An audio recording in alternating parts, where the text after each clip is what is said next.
Pozdravljeni v podkastu Portal v vesolje. Podkastu za vse, ki vesolje namesto z očmi raje raziskujete z ušesi. V tokratni oddaji bom govoril o bioloških nevarnostih, ki nam pretijo iz vesolja, in obratno, kako tudi mi, Zemljani, lahko škodujemo zunajzemeljskemu življu, če ta seveda obstaja. Na hitro bom šel na Antarktiko, kjer vedno bolj uspeva mah. Za konec vam bom pa povedal zgodbo o plesočih črnih luknjah in surikatah. Gremo.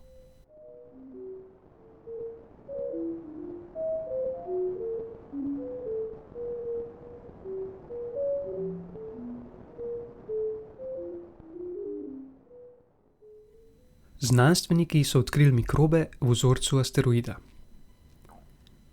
To je bila novica pred 2 tednoma. Okej, boste rekli, a smo ravnokar odkrili zunajzemeljsko življenje?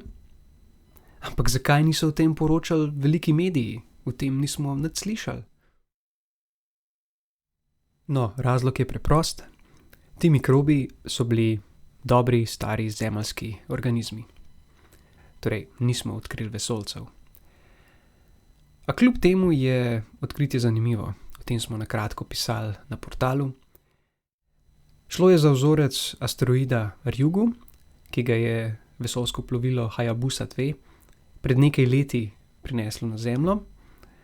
To je bila precej kul misija. Plovilo je letelo do asteroida, se nekaj časa gibalo okoli njega, ga slikalo, nato pa se ga je nalahno dotaknilo in z njega pobralo nekaj gramov peska s površja. In s tem dragocenim tovorom se je potem plovilo vrnilo nazaj na Zemljo, torej super podvig. Vzorci so seveda dragoceni in nočemo, da bi se kontaminirali v stiku z našim okoljem. Zato vzorec asteroida hranijo v posebnem centru, kjer vladajo strogi protokoli, kako s takim vzorcem ravnati. Ti vzorci so v nekakšni karanteni. In vsem je šlo vse v redu. Nato je pa neka skupina znanstvenikov uspela dobiti majhen del vzorca za lastno raziskavo, in ko so vzorec preparirali, so ga očitno izpostavili zraku in, mikrobi so povsod, tudi v zraku, in zato so se mikrobi naselili na tem vesoljskem pesku in se lepo začeli množiti. Lekciji sta 2. Najprej, v nadalje bo treba biti pri ravnanju z vesoljskim materialom še bolj previden. Nekaj epizod nazaj sem govoril o tem, kako različne agencije želijo z Marsa prinesti vzorce. In takrat ti vzorci bodo še bolj dragoceni, kot so pa ti vzorci tega asteroida, in bo treba biti previden. Druga lekcija je pa, da asteroidi očitno vsebujejo hranilne snovi, ki mikrobom ustrezajo, kar je tudi zelo zanimivo. Ampak dajmo se za trenutek ustaviti pri karanteni povezani z vesoljem. Zemlja seveda ni izolirana, nanjo vsak dan v povprečju pade več 10 ton materiala iz vesolja in na to nimamo nobenega vpliva. Imamo pa vsaj načeloma vpliv na to, kaj mi, torej ljudje, prinesemo iz vesolja in kaj odnesemo v vesolje.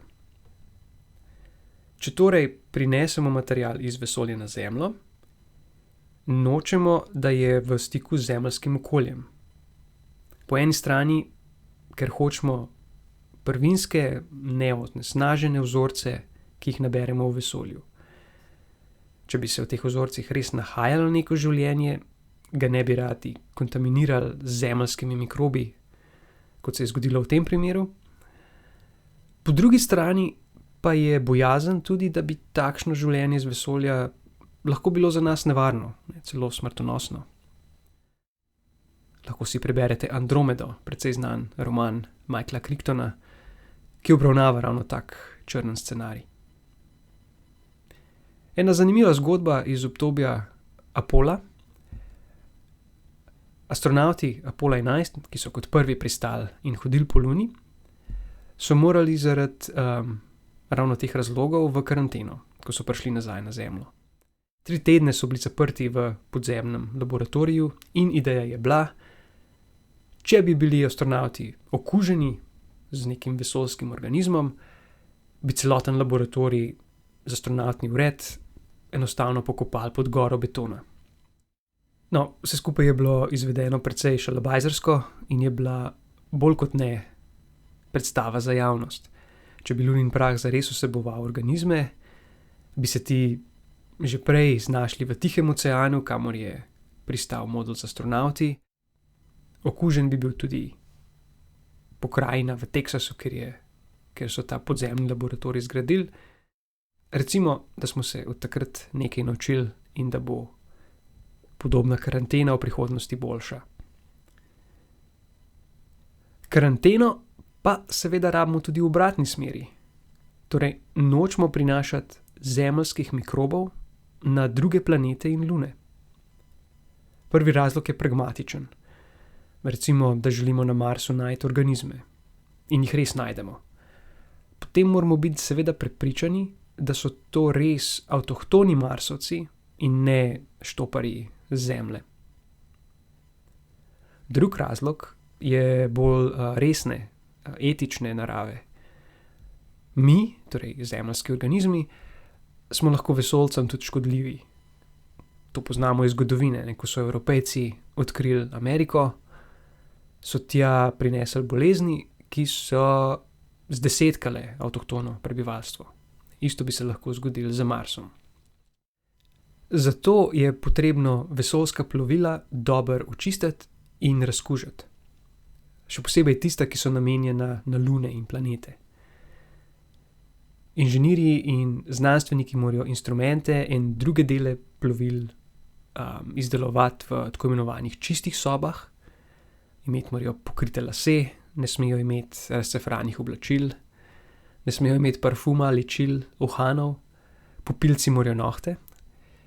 Ampak vseeno plovila, tudi tista, ki so šla na Mars, niso povsem čista, ker ti lahko razkužeš vse, ampak še vedno tiste najbolj trdovratne bakterije so na razkužilo tako odporne, tako da nekaj vseeno gre v vesolje. V vesoljskih agencijah so dejansko zaposleni ljudje, ki so planetni varuhi, to je dejansko poklic.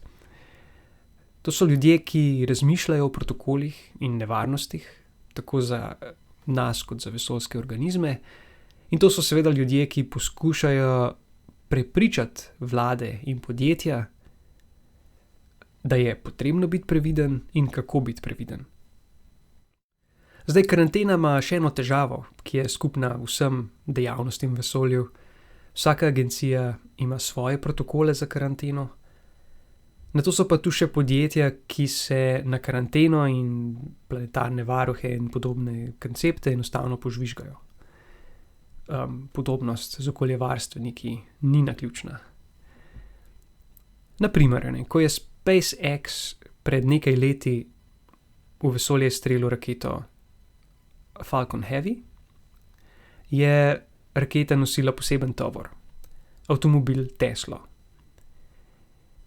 In ta avtomobil je potem šel naprej v vesolje in sedaj se po neki orbiti giblje okrog Sonca. To je bila seveda zelo objestna poteza Elona Muska.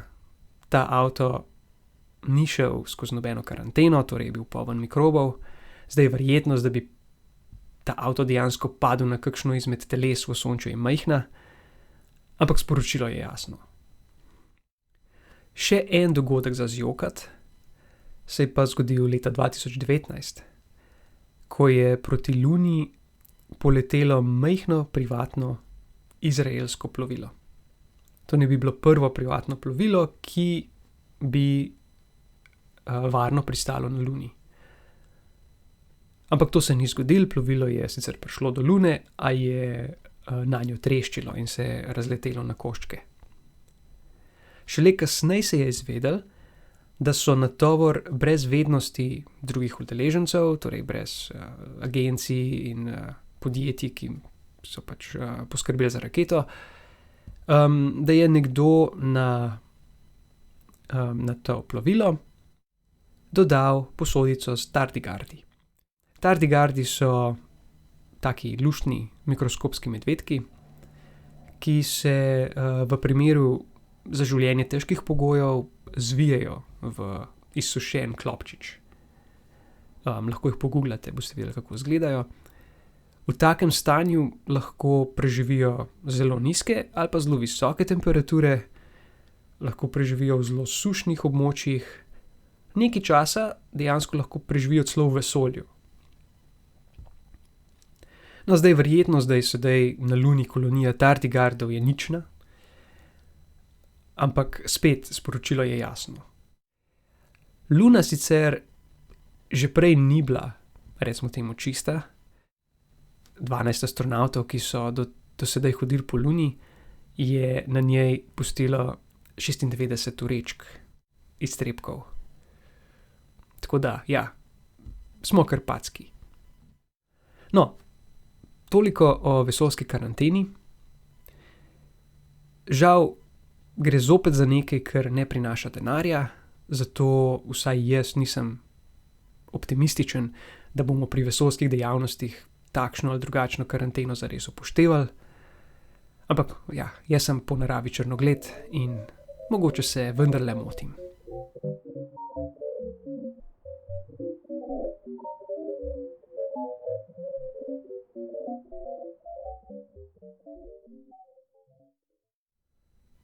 Skočimo na hitro na Antarktiko. Antarktiko si običajno predstavljamo kot bel kontinent. Kontinent ledu in snega. Ampak cel kontinent ni zamrznjen.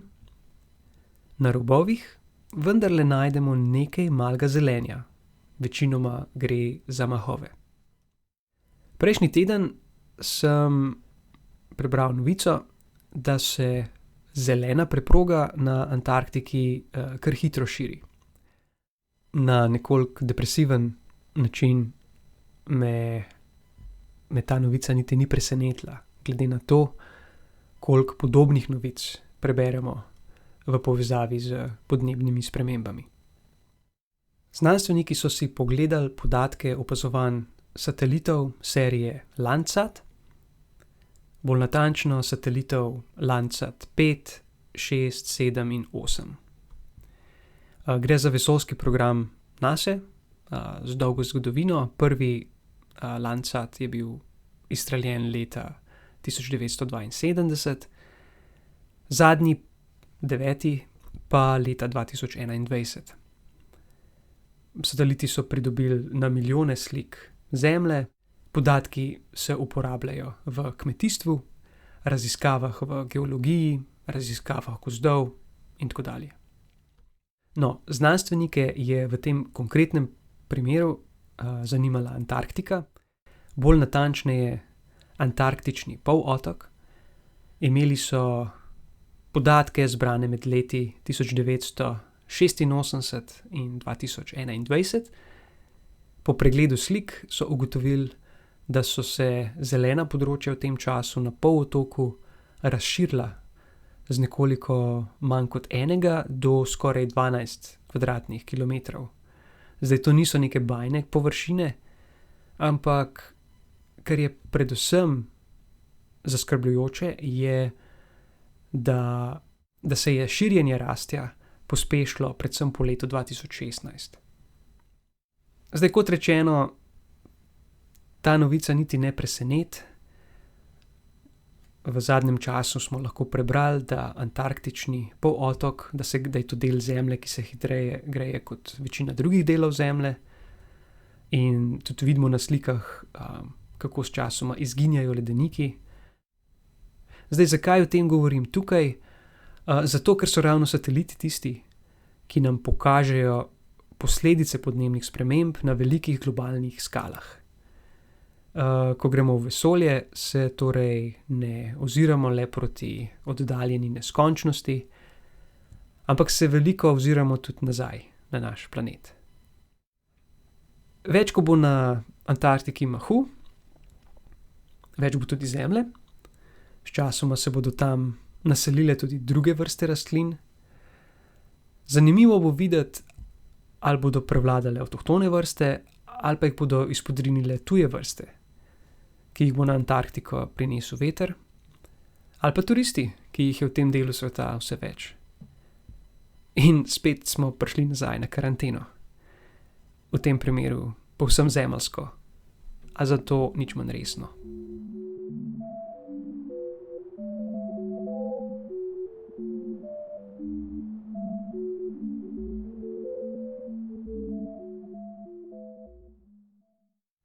Za konec si pa poglejmo še eno novico iz sveta bazične znanosti, ki je torej manj depresivna. Izgleda, da je tkanina prostor-časa bolj nemirna od pričakovanj. Razlog za to so verjetno supermasivne črne luknje, ki v parih plešejo v središčih nekaterih galaksij. Okej, nekaj korakov nazaj. Najprej o supermasivnih črnih luknjah. Črna luknja je objekt z neznansko veliko gostoto. Če bi Sonce stisnili na kroglo z radijem 3 km, bi postal črna luknja. Gravitacija v bližini črne luknje je tako velika, da ji niti svetloba ne more pobegniti. In zato jih pač ne vidimo in so črne. Poznamo več vrst črnih lukenj. Tiste z maso od nekaj do nekaj 10 mas Sonca so zvezdne črne luknje in nastanejo pri smrtih masivnih zvezd. Poznamo pa tudi supermasivne črne luknje, ki se nahajajo v središčih večine galaksij. Te imajo maso od 100.000 do več milijard mas Sonca. Zdaj obstajajo tudi črne luknje z maso med zvezdnimi in supermasivnimi, a tukaj se stvari zakomplicirajo in o tem mogoče kdaj drugič. Črne luknje detektiramo posredno in eden izmed popularnejših načinov iskanja črnih lukenj v zadnjih letih je prek gravitacijskih valov. Če se masiven objekt, kot je črna luknja, giblje pospešeno, ustvarja motnje v prostor-času. Zdaj, pospešeno gibanje je recimo gibanje 2 črnih lukenj ena okrog druge. Te motnje se gibljejo po vesolju, pravimo jim gravitacijski valovi. Gravitacijski valovi krčijo in raztezajo prostor-čas, skozi katerega potujejo. Ampak ne se ustrašiti, te motnje so izredno majhne in kljub temu, da gravitacijski valovi neprestano potujejo tudi skozi nas, jih ne občutimo. Če hočemo detektirati gravitacijske valove, potem rabimo super blazno natančne detektorje. Zanimiv način iskanja gravitacijskih valov je s pomočjo pulzarjev. Pulzar je nevtronska zvezda, torej nekaj, kar je zelo gosto, ampak manj gosto kot črna luknja. In ta nevtronska zvezda se zelo hitro vrti, obenem ima močno magnetno polje, iz polov pulzarja prihaja radijska svetloba. Pulzarji običajno kolebajo. Pomislite na vrtavko. Če jo zavrtite tako, da njena os vrtenja ni povsem navpična, potem se ta os ravno tako vrti okrog navpične osi. No, ravno tako to se dogaja s pulzarji in položaj pola se s časom spreminja. Torej, ko je pol obrnjen k nam, vidimo svetlobo, ki jo izseva pulzar, ko je obrnjen stran, je ne. V bistvu je kot nek svetilnik. Pomembno je, da utripanje pulzarja je praktično nespremenljivo. Zato pulzarje lahko uporabljamo za detekcijo gravitacijskih valov. Če gravitacijski val potuje mimo svetlobe s pulzarja, potem vidimo, kratkotrajno spremembo v utripanju. Ok, to je bilo znanstveno ozadje. Zdaj gremo pa v Južno Afriko, kjer stoji Meerkat. To je mreža radijskih teleskopov, 64 anten. Meerkat pomeni surikata, torej tista luštna živalca, ki se postavlja na 2 nogi in tako uživa na toplem soncu. V glavnem, s tem teleskopom so znanstveniki 5 let spremljali 80 pulzarjev na južnem nebu. Na podlagi statističnih modelov so iz podatkov uspeli izluščiti tako imenovano ozadje gravitacijskih valov. Torej ne spremljamo le enega dogodka, ampak nekako vsoto najrazličnejših gravitacijskih valov, ki potujejo po vesolju. Pokazali so, da je to ozadje gravitacijskih valov glasnejše, kot so mislili do sedaj. Za kakšne hude izsledke, kaj to dejansko pomeni, je še prezgodaj, potrebno bo dobiti še več podatkov. Zanimivo pa je, da so obenem ugotovili, da je vesolje v eni smeri glasnejše kot v drugih. To anomalijo je najlažje pojasniti, če je v tej smeri neka galaksija, ki ni preveč daleč od nas, v kateri sta 2 supermasivni črni luknji, običajno z maso reda velikosti milijarde sončevih mas, ki se gibljeta relativno blizu ena okrog druge in krožita ena okrog druge, pri tem pa sevata gravitacijske valove.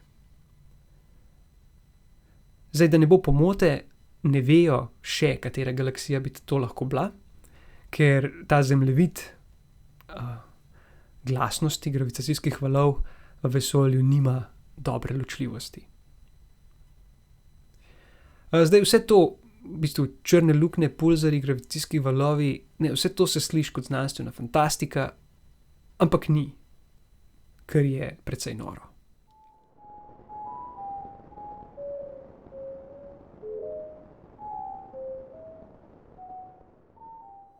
S tem sem zaključil današnjo oddajo. Hvala, ker ste si vzeli čas za poslušanje. In če vam je podcast všeč, vas prosim, da ga delite oziroma priporočite tistim, ki bi jih utegnil zanimati. Če vam vesolja še ni dovolj, je prejšnji teden izšla nova epizoda podcasta Temna stran Lune, v kateri Dunja in Maruša z gosti govorita o štoparskem vodniku po galaksiji. Prejšnji teden je bila v etru radia Ognjišče tudi nova oddaja Zanimivosti nočnega neba, v kateri se je Boris Kam pogovarjal z Mitjo Rosino o opazovanjih popolnega sončevega mrka. Za sedaj si bom vzel malo pavze. Naslednjo epizodo pričakujte v prvi polovici januarja. Do takrat se bodo zvrstili prazniki, zato vam voščim lepe in mirne praznike ter seveda veliko jasnih noči.